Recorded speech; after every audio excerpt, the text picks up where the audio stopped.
My ex-wife came crawling back 2 years ago. I basically told her to F off, and I hadn't heard from her since. Hello, true story. It's wild how these deceitful lying bees will have the nerve to come crawling back to a good thing once they realize their market value is gone.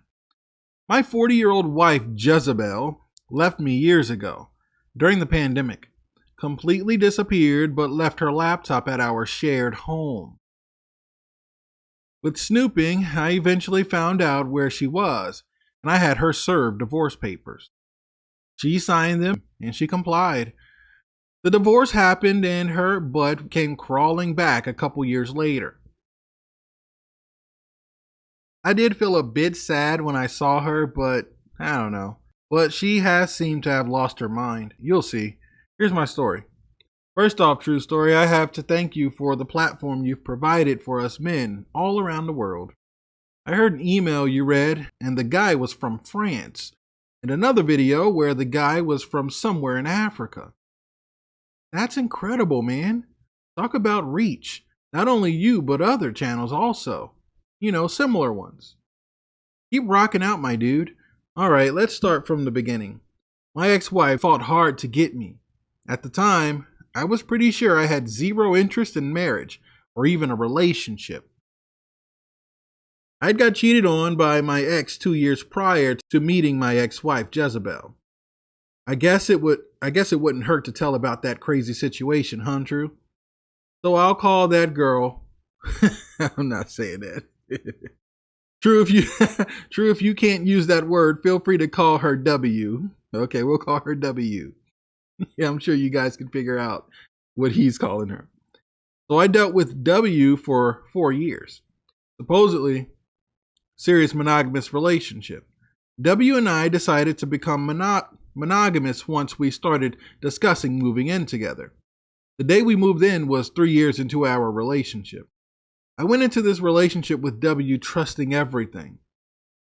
I'd never look at her phone or go through it, even if she did silly crap like leave the volume all the way down so it didn't ring and putting it face down.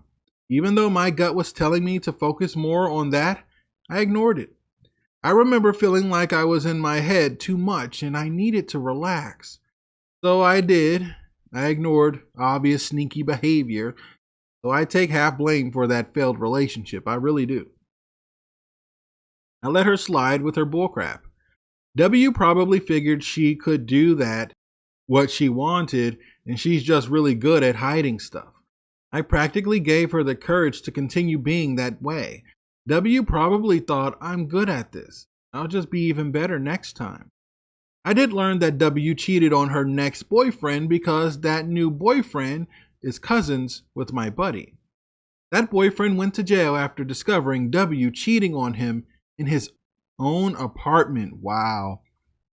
So W and I started living together.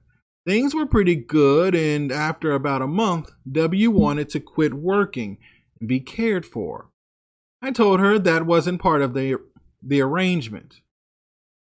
Yes, I was a 50-50 man. I figured if we aren't married, then I have no reason to be funding everything for you. And thank God I stood on that. She'd bring it up, then let it go, but it always would come up again. W started telling me how her one friend who dated a drug dealer made sure she didn't have to pay for anything. And if I want her, W, to start cooking more, then I need to be a man and pay all of the bills. When the lease was up, W moved out. W and I actually broke up because she told me she could do bad all by herself. We weren't doing bad at all. Both had great vehicles and place to stay, food in the fridge. W wanted to take trips and shop more. She'd get ticked off when I didn't give her money to get new hairstyles and nails painted. I'd do it on occasion, but she'd again compare me to the dealer, stating that he does it for her friend every other week and even funded the girls' trip they went on. Wow. So I had no idea about this. I knew about the girls' trip, but I didn't know this guy funded it. And he went along with some of his buddies. You know what went down. I told W we were done. Omitting information is still lying, and W acted as if she was okay with the breakup. Until 30 days later, W calls me saying she misses me and can't believe our relationship went so far downhill. I told her it's okay, you live and you learn. She then starts suggesting she come over and, blow me. I kept acting as if I didn't want it, but man, true story, I was beyond horny, man. I hadn't had any since before she left. My D was drier than Popeye's biscuits, drier than Nature's Valley's granola bars. Dude, what? Bars are kind of dry. Dang, dude. I eventually said to W, get your butt over here. It's not going to suck itself. She came immediately, but said she was on her cycle, so we couldn't do more. True story, I punished her throat. Sorry if I'm being too graphic, but I went crazy on her, man. She seemed to like it and was asking what lady brought out this rough side in me. She slept over and in the morning was asking if she could move in. She started complaining about her loft apartment downtown being too expensive. I had no idea she moved into a loft apartment. I told her no, and we should move slow if we want to get back together. She then was asking if I can pay half of her rent next month. I told her no, absolutely not. Got angry and started crying, saying I used her and that wasn't right, and she stormed out. I was terrified she may say I assaulted her or something. She didn't, but she came crawling back again, and we ended up dating a bit longer before she finally snapped on me because I wouldn't pay for anything of hers. She told me that's why she was cheating on me and how her and her friends all had their way with the guys on that girls' trip, the one that I mentioned earlier. I figured so, but it didn't hurt me anymore. I was happy she was leaving. She was barely giving me bedroom action anyway, so I figured she possibly was cheating on me. I told her to go be free and how I didn't care. Days after, she proceeded to text, call me, and even show up at my apartment with another man asking if she can grab some shirts that she left over. And I went and grabbed the shirts and I threw them on the ground in front of her and Mr. Macho Man. Macho Man told me to step out so he could kick my butt. I went for my waist and pulled out my weapon and proceeded to tell him that I don't fight, but I will defend myself. W's new bodyguard threw his hands up, then backed off and took off running. W was ticked, and that was the last I saw of her. But I was told by my buddy that she got beat up really bad by his cousin. So they were dating for some months, and W had the audacity to use my buddy's cousin's apartment to cheat on him in his bed. My buddy told me he and other family went over to the apartment to clean it out, and blood was all over the walls in the bedroom. My buddy said he couldn't believe W didn't get unalived. Apparently, my buddy's cousin pistol whipped her, and the man even did it in front of his own 5-year-old son and told his son that's how you treat a bee for disrespecting you. My buddy said his cousin admitted to everything and said that he told the law enforcers that he had his son watch and told him this is how you treat a disrespectful 304. I wouldn't wish any harm on anyone, man, but she definitely tried the right one. Maybe he whipped her into shape and she'll either stay single so she can always mingle or do right by someone in a committed relationship. Dang, dude. Why so insensitive? My buddy's cousin got 6 years in prison and their family has full custody of the son. Yep, crazy, I know, but let me tell you about my ex-wife, Jezebel. So I met Jezebel sometime after W. Jezebel was very attractive. She's completely lost her mind and has gotten into drugs again. Yes, again. When I met her, I didn't know she was in recovery. No one told me so. I had no idea. Not a single person in her family. I found out years later after our divorce. So meeting her, I couldn't tell that she had done meth prior. I know it sounds crazy, but no signs at all. She's gorgeous with a gorgeous body, yet and still, I made her work to get me. I kept it P the entire time we knew each other before we got serious. The more I walked away from her and turned down a relationship the more she pursued me. True story, I'm not the best looking guy. I'm tall but skinny, with glasses, biracial man. Nothing special about me at all. Never was athletic, not the funniest or the smartest. I'm just regular. But turning Jezebel down made her want me more and more. She knew my stance on splitting bills and even going Dutch on dates before we got serious. She completely agreed. She paid for dates and I'd pay too. It was never an issue. She assumed I had multiple women, and that's why I didn't want to settle down with her. In all actuality, true story, I didn't have a single chick outside of Jezebel. When I met her, I just stopped dealing with a woman that moved out of the country.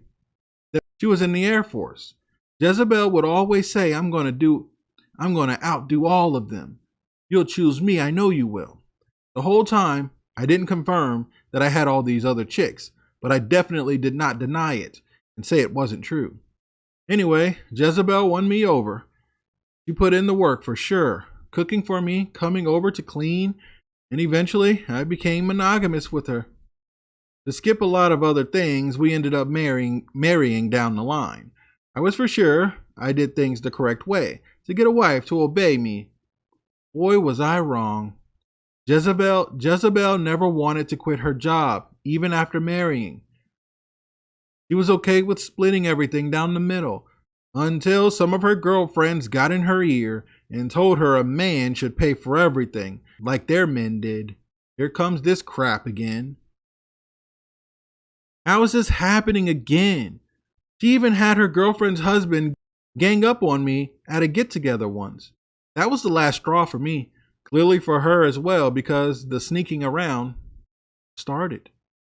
We were having an amazing time at one of our friends' houses. It was 3 different couples there. My wife sits and brings up this question, asking the other husband, hey guys, can you teach my husband how to be the perfect husband like you all? I don't want to work. I want to rest in my feminine energy like your wives. I'm so jealous of you guys. Give him a pep talk.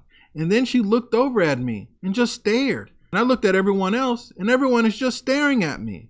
This was the most uncomfortable, annoying thing in the world. I wanted to blow up, but I kept my composure for a while. Until Bonehead started talking. Bonehead was one of the husbands. He said, why do you make your wife work? You guys don't even have children. You live in an apartment. You can't afford the apartment on your own? You need help with that small 2-bedroom apartment? My wife chimes in, and that's another thing.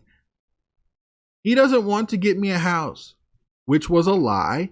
I said we should save up and properly buy the house, like putting 20% down and not using this FHA loan where you only put 3% down or something like that. I told her, no, I want to do 20% down. It'll be better for us. I did the math. This is what I wanted. This is the type of house. This is the cost. Everything. She went against it. All of it. That's too little of a house. It's too cheap. I want something bigger. Again, we didn't have children, and we didn't plan on having children. Then comes Bonehead, I told him to mind his freaking business. The way I run my household is how I want to run my household. He said, dude, it's an apartment. I stood up and I was about to punch this man in his face. But the other guy stopped me. Calm down. We had a little bit too much to drink, guys. It doesn't have to get physical, guys. Calm down. And another guy told Bonehead to stop it. He did for a bit. I looked at everybody and then I told him, I don't see anything wrong with 50-50 relationships. I'm not completely against it though. The man paying 100% of everything. I just don't like how my wife came into this relationship acting as if 50-50 was okay. Both the husband and wife putting into the household. I told her, if you truly don't want to work, then we could try to figure something out. But I think this is a little messed up that you just brought this on me. And I hate the fact that you brought this up here in front of everyone. She says, oh my gosh, really? So I can quit now? I said, no, let's ease into it. Take some time. Maybe you drop down the part-time. We ease into it and see how it goes. She gets angry again. This is what I'm talking about. What was I thinking? I thought I married a man. I looked at her and I told her, that better be the alcohol talking. She quickly shut up, and Bonehead chimed in again. Dude, you don't have to talk to your wife like that. I told Bonehead, if he says one more thing to me tonight, I don't care what it is. I'm gonna knock him the F out. Bonehead did not speak to me the rest of the time. We stayed an extra 40 minutes after that, and then we left. My wife wouldn't speak to me the whole ride home. She was truly upset. So it started, guys. I started noticing her ways. She was being sneaky with her phone. She was staying late for work. She was going to work early, like several hours early in the morning. But she said she had to do it. She wanted to get extra hours because she wanted to help save up for this 20% to put down on our home, because she really wants a home. At least she should get that. But she was lying, guys. She was cheating. I didn't find out until she just disappeared. So one day, I'm at home. I got home before her. I cooked dinner and everything. She never came home, guys. My wife just disappeared. I was so scared. I thought something had happened to her. My first thought was, is she okay? I called her job, nothing. I kept ringing her office phone and someone in the office picked it up. They were staying a little late. They said that my wife wasn't there. And I said, hey, this is her husband. Who am I speaking with? And it was one of her colleagues that I had met a couple times. And he told me that my wife has not been in for a couple days. She took the week off already. I said, what? My wife took off work? And she didn't tell me? Okay. So I hung up. I started blowing up my wife's phone. Everything, nothing. No text messages, nothing. She completely abandoned me. About a month went by before I even looked into her laptop that she left at home. I'm going through it. I got into it. I figured out her password, and yep, she had been cheating on me for quite some time. She understood that I was not going to allow her to just quit her job and not work. So that's when she turned it up and started getting really, really frisky with this man. This guy promising her that he's going to take care of her. They're going to be together and she never has to work. He's going to buy her a nice fancy car. Stupid stuff. My wife monkey branched to a man she thought would help her because I didn't work out for her. Reading through things and finding out the guy, his full name, I found out exactly where he lived. I had her serve divorce papers. I went to the lawyer and told them everything. The lawyer was telling me that she abandoned the home. Well, the apartment. I wasn't allowed to call my apartment a home according to Bonehead. I had her served, and I hadn't spoken to her, but my lawyer did speak with her lawyer. They got in touch with him, and he told me that she was cooperating and she wanted to divorce. She wasn't trying to take anything from me. It's not like I had anything, just a little apartment. We ended up divorcing and I went on with my life, man. It was a little sad. It hit me a little bit. It just did, man. It threw me off. At the end of the day, yes, we both were paying bills, and it wasn't like the bills were extremely high, but we both were paying bills. But I did things for her as well. I'd buy her things. I took her shopping. I did things for her that I didn't do for girls like W. I think if I would have given her the opportunity to stay home and not have to work, she would have just wanted more and more. I could have given her the house she wanted, the stay-at-home wife status she wanted. But she would have wanted more, like trips. I need more trips. I need more trips outside of the country. It'll never end. I kind of did go into a depression, though, at that time.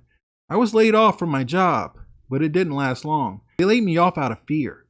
They thought things were going to go south because of the pandemic, but they noticed that things didn't go wrong or go bad, so they hired me again. Things were good.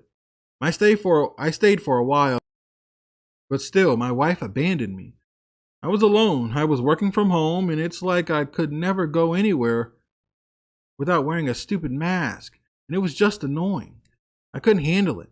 I really started going into depression, and I found this group on Facebook that was connected to the local college. I was able to join this group.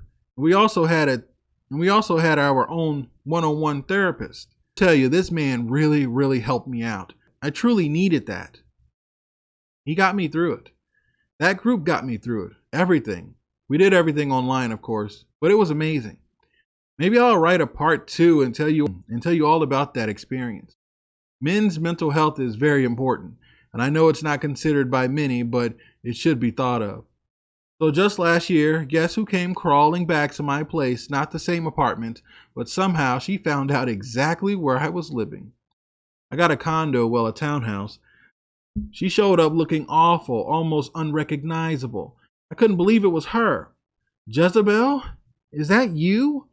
Yes, it's me. I'm so sorry. She was asking me if she could come inside, and I said, F no. Leave. Don't ever show up here again. True story, she was so ugly, she could make onions cry. I slammed the door and watched her from my window. This woman sat in her car and cried for an hour straight, bawling. I later discovered that her affair partner dumped her, and they both started using meth. By the way, her AP was friends with one of the husbands at that get-together I spoke about. What happened to bros over 304s anyway? Obviously, I didn't take her back. I have zero desire for marriage or a relationship. I don't want anything to do with it. Hopefully you can find my story useful, true story. Take care, good sir. Wow. Dude, salute to you, man. I'm glad you got through it, dude. You said it just got tough, during the pandemic. Who doesn't remember those times, guys? Man, just being stuck in the house. I remember that, man. That was wild. But yeah, she just abandoned you, She's complaining to her friends. Oh, he's not being a real man. Tell him, guys, gang up on him. She really thought that was going to work? I'm surprised you didn't serve her after that. I would have been ticked off. I'm not going to give you what you want if you do all that. Like, come on, you could really, even if we had the conversation and I said, nah, I think we should keep the relationship how it is, right? You can at least sit down with me again. Like, you are my wife. You can talk to me and ask me questions with another solution. Okay, what if we do it this way? What if I help out with this and we start a business and I run it from home and I just don't want to be in the office? Like, I do get that, but you went into the relationship kind of tricking him. You should have put that out there at first. Like, be upfront in the beginning. I really don't want to work. I want a man to take care of me. Most men will probably walk away from you. But like, just be upfront. Just be upfront. You'll be surprised. Maybe you'll find somebody that'll do it. But I'm surprised you didn't divorce her when she had them gang up on you. And yeah, I would have punched Bonehead in the face too. I wish you would have. I'm not going to lie. I wish in this story you would have punched him in his face. He probably was doing something with your wife, probably. I wouldn't be surprised. And she had the nerve to come crawling back. I need help. Yeah, that dude kicked you out, or you guys spent all your money on drugs. She came right back to the thing, to what she complained about. It wasn't good enough. Now that she has nothing, oh, you're good enough now. See how that works? So messed up, dude. So messed up. Man, thanks for sending in this story. I really enjoyed it. Guys, if you want to send in a story, send it to truestorynation@gmail.com. Here, I'll put it on the screen. That's truestorynation@gmail.com. I'm going to catch you guys at the next one.